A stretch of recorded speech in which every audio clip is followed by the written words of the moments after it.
Γεια σας και καλώς ήρθατε στο Μπουζούκιλαντ.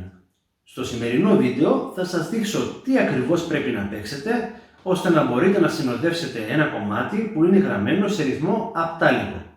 Το απτάλικο είναι ρυθμός εννιάσιμος όπως είναι και το ζεϊμπέκικο, το καμιλιέρικο, ο καρσιλαμάς και άλλα εννιάσιμα που τα έχουμε αναφέρει σε προηγούμενα βίντεο.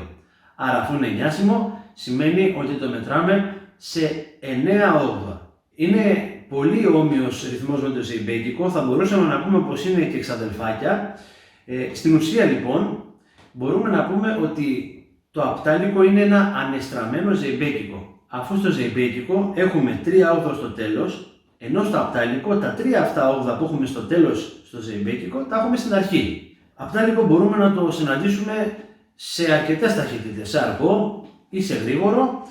Χαρακτηριστικό παράδειγμα είναι το πίνο και μεθό, που είναι ένα γρήγορο απτάλικο. Όπως και στο ζεϊμπέκικο, έτσι και στο απτάλικο έχουμε το μοντέρνο και το παλιό. Πάμε να το δούμε όμως στην πράξη. Τα τρία πρώτα όγδοα είναι με συμπαγή συγχορδίας με την πένα κάτω. 1, 2, 3, 4, 5, 6, 7, 8, 9.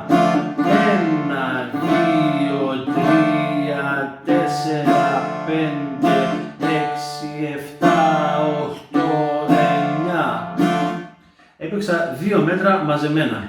Ακούγεται πολύ περίεργο και είναι δύσκολο να μετρηθεί, αλλά με λίγη εξάσκηση νομίζω το έχουμε. Θα παίξω 2 μέτρα χωρίς να μετράω για να ακούσετε καθαρά το ρυθμό.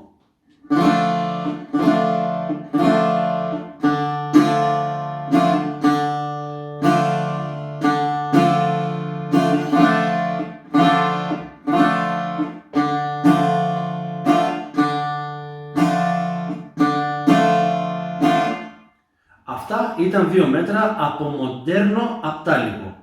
Πάμε τώρα να δούμε και την άλλη έκδοση που είναι το παλιό απτάλικο. Είναι σαν να παίζουμε παλιό ζεϊμπέκικο, αλλά βάζουμε μπροστά 3 όγδα. Πάμε να το δούμε και αυτό. 1, 2, 3, 4, 5, 6, 7, 8, 9.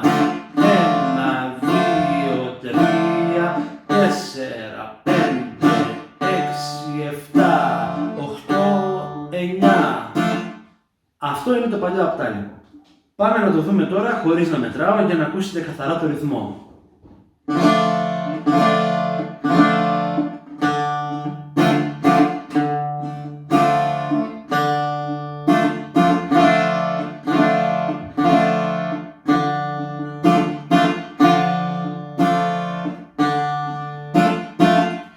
Αυτά ήταν 2 μέτρα από παλιό απτάλικο. Σχετικά αργό σε τέμπο. Αυτά λοιπόν γύρω από το απτάλικο. Αν σας άρεσε το βίντεο κάντε ένα like και subscribe. Σας ευχαριστώ πολύ που με παρακολουθήσατε και εύχομαι να σας δώσω ένα από τα επόμενα βίντεο μου. Να είστε καλά!